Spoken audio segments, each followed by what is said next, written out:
हे जे वेपर्स हे एक दुकान कधीपासून आपण या व्यवसायात उतरले आहेत? 5 वर्षापासून. 5 वर्षापासून. घरात किती लोक आहेत? 6 व्यक्ती आहेत. 6 व्यक्ती. 3 मुली, 1 मुलगा आणि 2 आम्ही. अच्छा. तर अजून कोणी कमावणारं कोण आहे घरात? कमावणारं कोणीच नाही आहे. नाही. घरचे मिस्टर मिस्टर आम्हाला काम करतायत. त्यांच्यावर काही गर्दकत नाही. इतके व्यक्तींचं पोट भरणं शक्य नाही म्हणून मी पेपरचा व्यवसाय चालू केला. मग सकाळी उठल्यापासून मग इथं घरच्या संपूर्ण आवरून मग इकडे यावं लागत असेल? घरातलं सगळं आवरून मी 10 वाजेला येते. 10 वाजेला. तर रोजचं विक्री कितीचं होतं?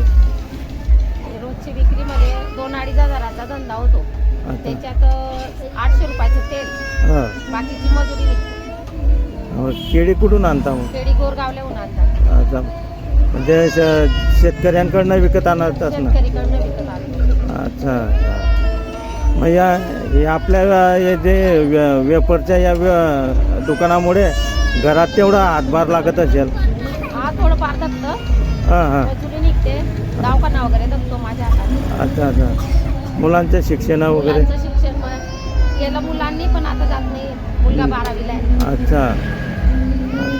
आता जे सध्या मार्केटमध्ये जे महागाई आहे, तेल वगैरे याच्या त्या परवडतं काय आता आहे? काही परवडत नाही भाऊ. 150 रुपये किलो तेल आहे. हां. रोजंदारीच निघते तेवढ्या पुरतं जातं. सकाळी जसं होतं तसंच या धंद्यामध्ये.